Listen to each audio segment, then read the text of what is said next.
A Rádio USP apresenta Programa Universidade 93,7.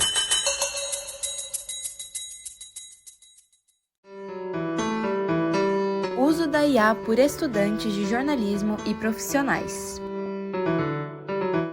Você com certeza tem lido e ouvido muitas notícias sobre os avanços de ferramentas de inteligência artificial, como o ChatGPT. O que você talvez não saiba é que essas tecnologias estão mudando também a forma como as próprias notícias que você consome são feitas. Nos jornais, nas TVs e nas rádios, a inteligência artificial chegou com tudo. Mas será que nós estamos prontos para um mundo em que robôs produzem notícias? E quais são as consequências disso, para quem cria e para quem consome notícias? O assunto do debate de hoje da Rádio USP é o papel da IA no jornalismo e o que isso significa para o futuro das notícias. Bom dia, eu sou Bárbara Bigas. Este é o segundo episódio do debate sobre IA no jornalismo. A primeira parte você ouviu na semana passada. O arquivo do programa já está disponível no nosso site, usp.br/radiojornalismo. No programa anterior, falamos sobre como a inteligência artificial está ganhando espaço nas redações e qual é a percepção dos jornalistas e dos leitores sobre isso. Eu sou Júlia Stanislau, bem-vindos de volta. Agora, falaremos sobre como os estudantes de jornalismo e os profissionais estão incorporando a inteligência artificial para a produção de reportagens, além de trazer informações sobre as inovações tecnológicas dentro das redações brasileiras. Para falar sobre o tema, convidamos o jornalista Pedro Pomar. Ele faz parte da diretoria executiva do Sindicato dos Jornalistas Profissionais no estado de São Paulo. Também convidamos Pedro Teixeira, jornalista formado pela Universidade de São Paulo e repórter de tecnologia na Folha de São Paulo.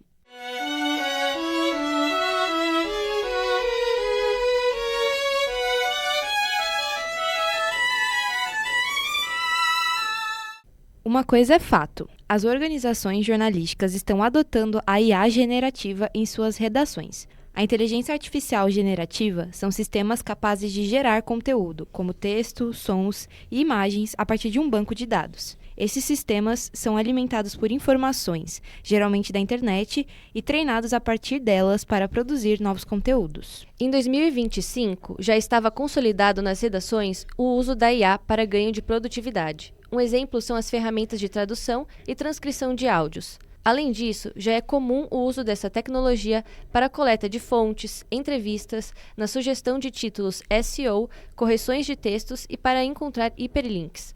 São automações que ajudam no processo de produção da notícia. Agora, não só as redações estão aprovando e se adaptando ao uso da IA, como estão na corrida para desenvolverem seus próprios modelos de busca e ferramentas de IA. Para entender melhor esse cenário, a repórter Suzana Petropoulias conversou com Daniela Braga, editora de IA da Folha de São Paulo. A inteligência artificial está mudando o jornalismo. Ferramentas que antes pareciam coisa de filme, hoje ajudam repórteres de verdade no dia a dia das redações. Daniela Braga, editora de IA da Folha de São Paulo, explica como essas tecnologias estão sendo usadas dentro de um dos maiores jornais do Brasil. A Folha, desde o boom da IA generativa, ali no final de 2022, início de 2023, é entusiasta e incentivou que a redação testasse e conhecesse essas ferramentas, para que pudesse melhorar a produtividade, trazer eficiência e fazendo principalmente com que as tarefas repetitivas ou aquelas que pudessem ser automatizadas fossem otimizadas. Nós entendemos que o jornalista pode se dedicar mais ao que faz de melhor, que é apurar, buscar informações exclusivas e realizar boas checagens, enquanto a IA atua como um copiloto. E na prática, quais são as ferramentas que os jornalistas usam no dia a dia na redação? A Folha usa algumas ferramentas de IA desenvolvidas no jornal, como um tradutor, transcritor de áudio e vídeo, o descritor de acessibilidade, que faz com que as imagens publicadas nas matérias da Folha possuam acessibilidade, né? Temos também o gerador de título e linha fina, para ajudar a trazer alguns insights. Além disso, está em fase de implementação final o gerador de vídeos, que faz com que as matérias da Folha sejam sumarizadas e a IA ajuda a criar um roteiro com base no texto e nas imagens publicadas para fazer um vídeo curto e informativo. E outras ferramentas estão em implementação. Nós também achamos importante perguntar para a Daniela sobre os riscos e os limites éticos do uso dessas ferramentas num jornal de grande porte, como a Folha de São Paulo. Os limites estão dados pela própria IA, né? Uma vez que a inteligência artificial generativa apresenta vários riscos, desde o mais aparente, que é ajudar a propagar a desinformação, caso não haja apuração, checagem sobre os resultados ofertados pela IA, e passando pela reprodução de vieses, né? Afinal, esses modelos de linguagem reproduzem preconceitos sociais, de gênero. E um outro ponto negativo é o crescimento de conteúdo pasteurizado e genérico disponível aí nos buscadores, por exemplo. Fora sites que já copiam conteúdos originais e embalam com IA e publicam à torta e à direita. Então, os limites são dados pelo próprio uso da ferramenta, né? Mas sempre há uma preocupação ética, óbvio, sobre os resultados gerados por essas IAs e também uma inquietação sobre a acessão dos nossos conteúdos para treinar modelos grandes, né, de linguagem. Mas isso não nos impede de, dentro do nosso contexto, desenvolver ferramentas úteis e que a redação usa de forma ostensiva. Há boa aceitação, desde que as pessoas percebam o quanto aquilo é realmente útil. Pensando em todos esses avanços e a possibilidade de delegar funções antes feitas apenas pelos jornalistas para essas ferramentas de IA, pergunto a vocês: como podemos conduzir o nosso trabalho junto com o que as ferramentas de inteligência artificial estão fazendo? Primeiro o Teixeira, depois o Pomar. Nesse caso, pensando em uso de ferramenta mesmo, acho que é uma gama muito rica de possibilidades. Porém, antes, abro uma exceção, mais um alerta, acrescento ao que a Dani comentou na reportagem de riscos, que é a questão desses modelos de inteligência artificial poderem usar os dados entregues em pedidos para eles em futuros desenvolvimentos de novas inteligências artificiais, né?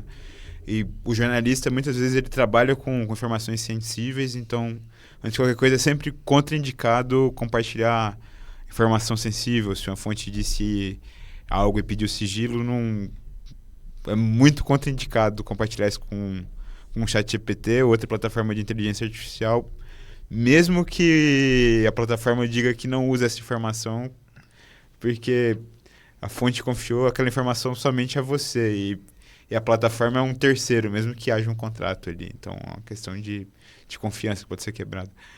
Mas, no dia a dia de trabalho, pensando puramente na produção, há realmente facilidades. Por exemplo, transcrever um texto é algo que demorava, às vezes, horas. E a inteligência artificial faz em questão de minutos também.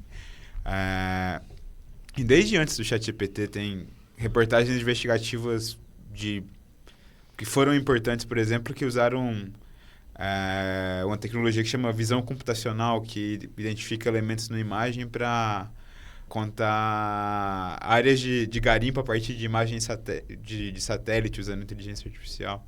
Há novos trabalhos, novas apurações que se tornaram possíveis graças à tecnologia também, e nisso há uma mudança mesmo na profissão e não que isso vai se tornar exclusivo, mas o profissional que domina essa técnica pode ter um diferencial, mas ao mesmo tempo ainda vai ter espaço para um repórter que é muito bom de texto, e tem outros meios de apuração, acho que não são habilidades excludentes, mas não é algo de agora, desde os anos 90 se fala de jornalismo ancorado em método de análise de dados e coisas afins. E a tecnologia pode ser uma aliada na apuração, na produção e talvez abrir mão completamente desse tipo de ferramenta possa comprometer a qualidade. Mas, por outro lado, também há teses de que em um mundo em que cada vez mais vai haver conteúdo de robôs e que como a Daniela, que foi entrevistada, comentou, são conteúdos pasteurizados. Talvez o que foi escrito por humano vai ter um valor adicional, vai ter um valor de boutique. Mas, enfim, ainda trabalhamos com possibilidades, mas as ferramentas já são úteis hoje na redação, quando se tem uma preocupação de seguir boas práticas. Acho que com muita cautela. Com muita cautela. E definindo com os trabalhadores e trabalhadoras os critérios. Definindo com as trabalhadoras e os trabalhadores da notícia quais são os critérios adequados, né? Então, por exemplo, otimizar tarefas repetitivas me parece um bom critério. Aumentar a velocidade sem que a qualidade e sem que o respeito ao trabalho profissional sejam prejudicados é outro critério interessante, né? Então, por exemplo, transcritor de áudios e vídeos, citado aqui pela colega Daniela, gerador de vídeos. Mas, por exemplo, eu tenho restrições. Eu não sei se vocês lembram, eu falei entre as tarefas que eu apresentei como, assim, que na minha opinião são coisas interessantes, que acabam, de certa forma, são mais ou menos as mesmas que foram colocadas aqui, traduções urgentes, né? Eu não acho correto usar o tradutor direto, porque eu acho que isso aqui é aquela história, se enquadra na categoria de poupar a mão de obra, tá certo? Sem necessariamente haver um ganho de qualidade.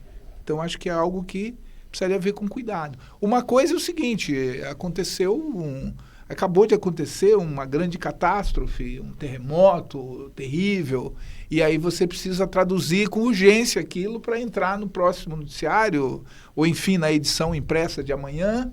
E aí eu acho que justifica plenamente você usar a tradução, mas como uma coisa do dia a dia, já passa a ser complicado. E gerador de títulos e linhas finas, qual é a necessidade? Eu acho bem complicado, porque se nós vamos gerar títulos e linhas finas, daqui a pouco nós vamos estar usando a IA para gerar textos completos, né?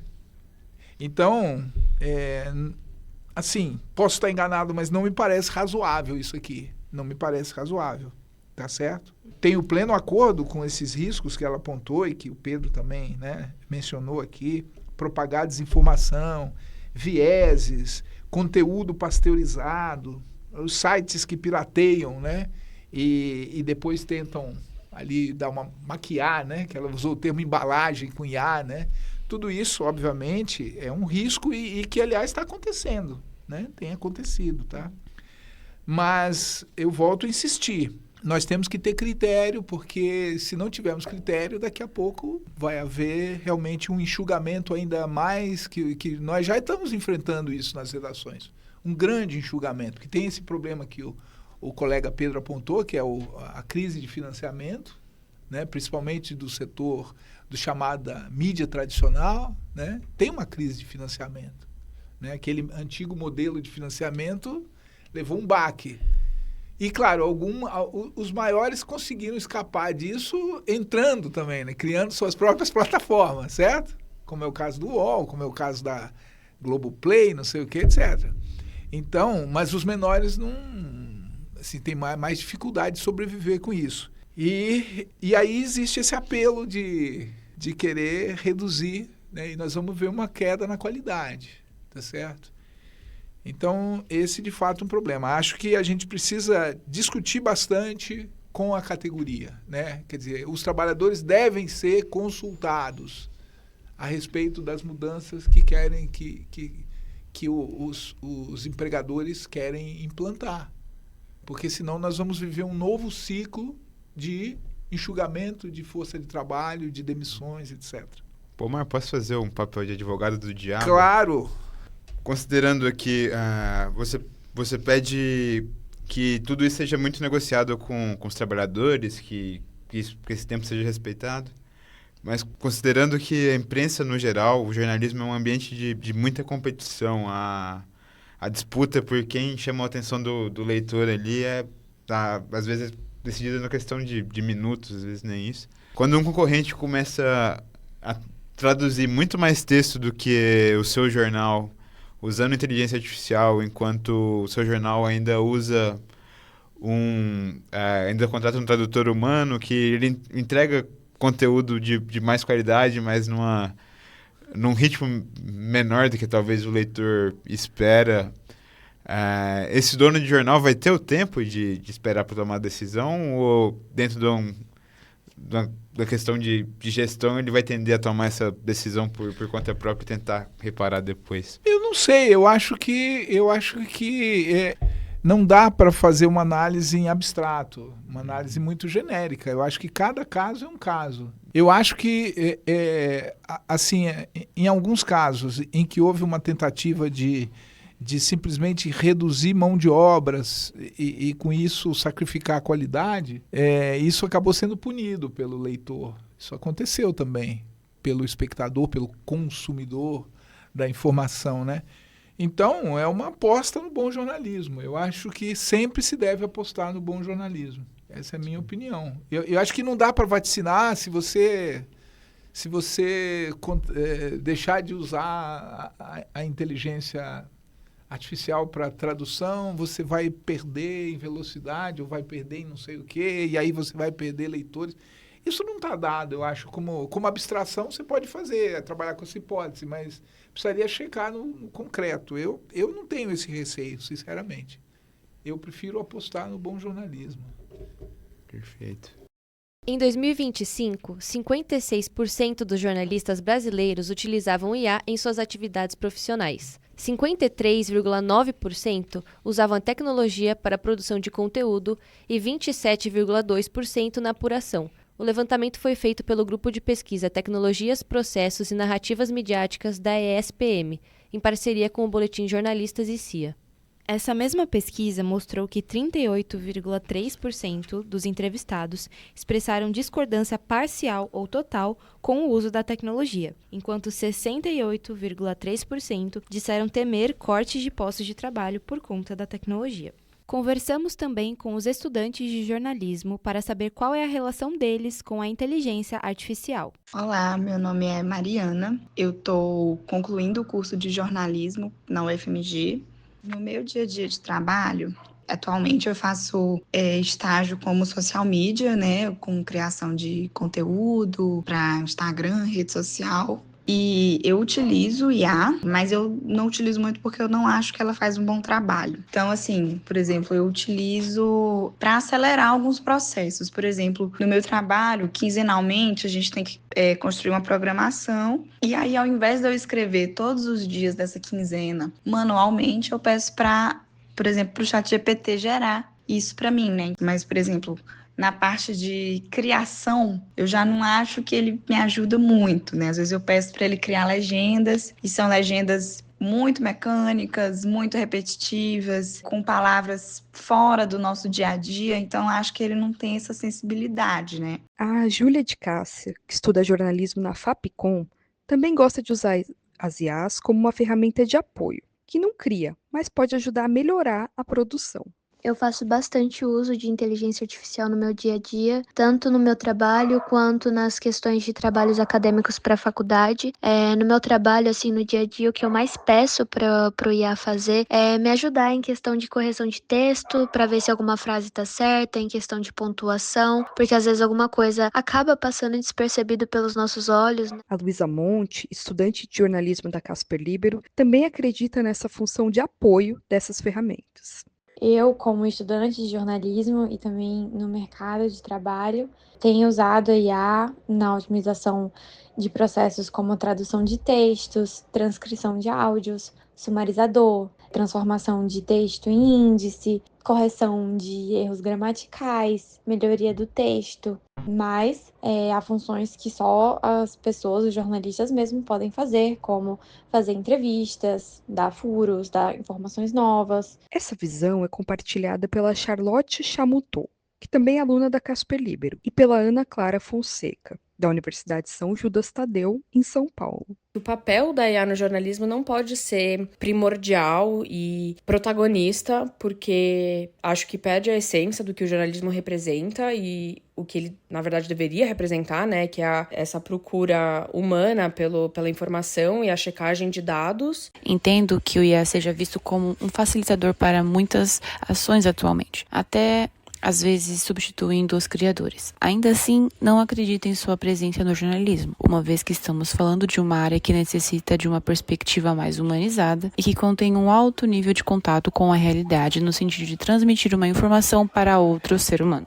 Vários jornais ao redor do mundo já têm um código de conduta sobre como usar a IA no jornalismo. O estado de São Paulo é um deles. Ficou estabelecido que seus jornalistas podem usar a IA na produção de notícias, desde que tenha revisão humana e que seja indicado ao leitor quando isso acontecer. Para a proteção da propriedade intelectual e do profissional, essas diretrizes prezam pelo respeito à audiência, autenticidade do conteúdo, transparência sobre o uso de IA para o leitor e a diversidade e integridade da informação.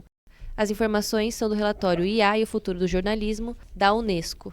A agência de notícias Reuters entrevistou mais de 200 jornalistas do Sul Global e perguntou a eles sobre o uso de IA e quais eram as expectativas e medos em relação ao jornalismo na era dessa tecnologia. 79,3% das redações entrevistadas ainda não tinham regras estabelecidas para a IA, mesmo que mais de 80% dos jornalistas entrevistados já usem a IA em suas profissões. Ainda, 57,6% desses jornalistas aprenderam sozinhos a usar a ferramenta. Esses profissionais usam a IA e escrevem sobre ela, mas podem estar expostos a problemas relacionados à tecnologia. Entre esses problemas estão a produção de deepfakes, sistemas invasores de celulares e questões de segurança pessoal e de dados. Pensando nisso, em quais etapas da atividade jornalística o uso da IA se torna adequado? Primeiro, Pedro Teixeira pode responder e depois o Pomar. De novo, uma avaliação do próprio jornal. Acho que vão ter abordagens diferentes. Teve até um exemplo que o UOL tentou emplacar uma repórter que era um personagem feito por IA que aparecia em vídeos e tal. Foi algo que não foi bem recebido pelo público e eles descontinuaram o projeto. Então, acho que ainda há até testes, né? Talvez a transcrição é o mais bem aceito. Tem outra tarefa que muitas pessoas nem pensam, mas, por exemplo, tem como usar a inteligência artificial para adicionar hiperlinks num texto, que dentro do jornalismo online é importante. Normalmente é uma atividade meio maçante, isso ajuda.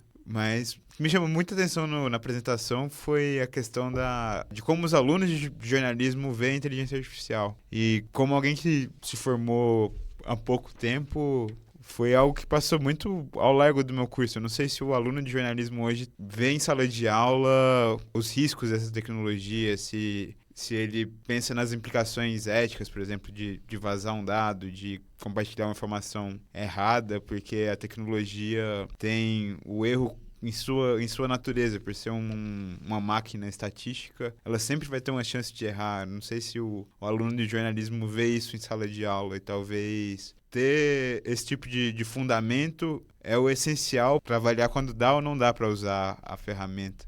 E hoje a discussão, às vezes na redação não chega nesse nível, vem muito nesse lado ferramental mesmo, e o jornalismo é, antes de tudo, uma reflexão ética, o que é decidir o que entra no texto, porque aquilo tem um valor social, porque aquilo não vai desrespeitar a privacidade de alguém. Tem uma série de cálculos ali, e usar essas ferramentas vai estar ligado a isso. E isso vai depender da postura do veículo, igual comentei antes, que é algo que se comenta seria a possibilidade de fazer um site que seja completamente livre de inteligência artificial para vender a ideia que seja um jornalismo autêntico e humano. Esse site não vai usar, talvez, ferramenta alguma, enquanto no exemplo que eu dei de jornalismo local, tudo vai ser feito por inteligência artificial, vai ter um editor humano. Então, acho que isso vai depender da proposta do site, e aí cabe refletir se vai haver alguma regulação por fora para definir se algum uso de inteligência artificial dentro desse ambiente informacional é certo ou errado. Eu acho que deveria ser principalmente na apuração, né? E nas etapas preparatórias do texto, como foi colocado aqui. Ou seja, se você vai editar uma entrevista, você precisa primeiro transcrever a entrevista. Se você vai fazer uma matéria que você vai citar depoimentos de pessoas que você, ao invés de anotar pelo fato de serem extensos ou por qualquer outro motivo você gravou e você pretende transcrever com IA. Então, nessas etapas preparatórias, eu acho que se justifica mais propriamente o uso da IA. Achei meio preocupante aqui alguns desses dados, né? Nessa pesquisa, por exemplo, que vocês mencionaram. 53,9%. Eu entendi que esse 53,9% você está se referindo ao universo dos 56%, né, que utilizavam a IA. Então, um pouco mais de metade desses, 53%, quase 54%, usavam a tecnologia para a produção de conteúdo. Mas é que isso aqui diz pouco, na verdade. Usavam como? O que é usar a tecnologia da IA para a produção de conteúdo? Você precisa explicar o que é. Porque a gente discutiu aqui, tem várias maneiras de usar, algumas lícitas, outras não, algumas corretas, outras não. O outro sim, 27,2% na apuração. Já restringe um pouco mais, né? Agora, produção de conteúdo é uma coisa muito vaga. Precisa saber exatamente como é que se deu isso, né? Também é preocupante essa questão aqui. 57,6% desses jornais aprenderam sozinhos a usar a ferramenta, né? Quer dizer, se viraram ali para poder aprender, né? E aí o Pedro levanta esse dado. Será que os cursos de jornalismo estão preparando os nossos colegas para refletirem sobre o uso correto da IA, né? Essa atividade aqui, por exemplo, é importantíssima, né? Vocês fizeram um levantamento, tá certo? Nós estamos aqui debatendo, isso é muito bacana. Mas será que isso está acontecendo, né? Por aí afora, nos cursos de jornalismo? Espero que sim, né? Mas não sabemos. Então, eu acho assim, para que a gente seja coerente, seria realmente mais aceitável a IA nessas etapas em que você está preparando a matéria, né? Quer dizer, a escrita, ela deve pertencer ao repórter ou ao redator, ou excepcionalmente ao editor na hora de preparar o texto final, etc. Mas a escrita deve ser praticada por humanos, jornalistas, portanto, né? Então, essas grandes tarefas de lidar com massas de dados para você extrair ali estatísticas, extrair análises, ou fazer essas transcrições do material que você vai usar para fazer o texto final, esse tipo de coisa. Essa é a impressão que eu tenho nesse momento. Obrigada pelas respostas. Só acrescentando, além desses usos tradicionais, a inteligência artificial, por ser uma tecnologia de propósito geral, ela serve para uma infinidade de coisas, ela abre espaço para o profissional ser criativo. Por exemplo, depois da última atualização, o ChatGPT é muito bom de ver uma foto e, se for um lugar aberto que dá alguma referência de onde é aquele lugar, ele chuta onde ele dá um chute muito bom. Um chute não, ele fala onde é aquele lugar mesmo, do jeito que fazer uma apuração, uma engenharia reversa ali de onde é aquele lugar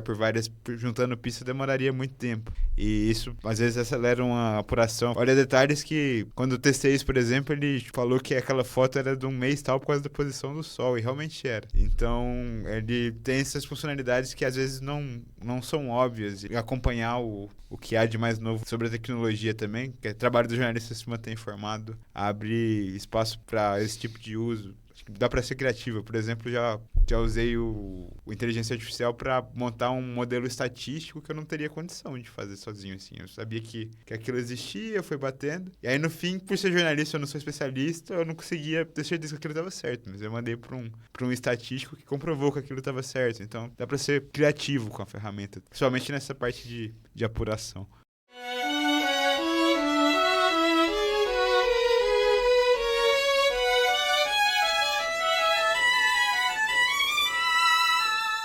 Agradecemos a presença de Pedro Pomar, que é jornalista e faz parte da diretoria executiva do Sindicato dos Jornalistas Profissionais no estado de São Paulo. Agradeço também a Pedro Teixeira, jornalista formado pela USP e repórter especializado em tecnologia na Folha de São Paulo.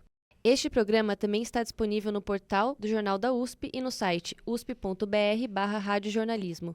O programa de hoje teve coordenação de Beatriz Pecinato e Mariana Rossi. A produção foi de Suzana Petropoulias. As reportagens foram feitas por Alessandra Ueno, Laura Pereira Lima e Suzana Petropoulias.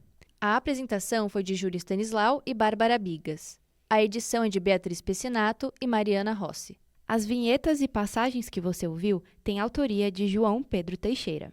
Universidade 93,7 fica por aqui. Um bom dia a todos. Muito obrigada pela audiência. No próximo programa, falaremos sobre a guerra entre as empresas de inteligência artificial e as empresas midiáticas, sobre como o conteúdo dos jornais está sendo usado para treinar as inteligências artificiais e qual é o futuro do jornalismo nesse cenário. Bom dia a todos.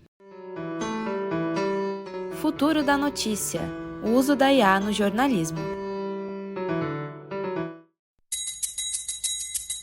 A Rádio USP apresentou Programa Universidade 93,7.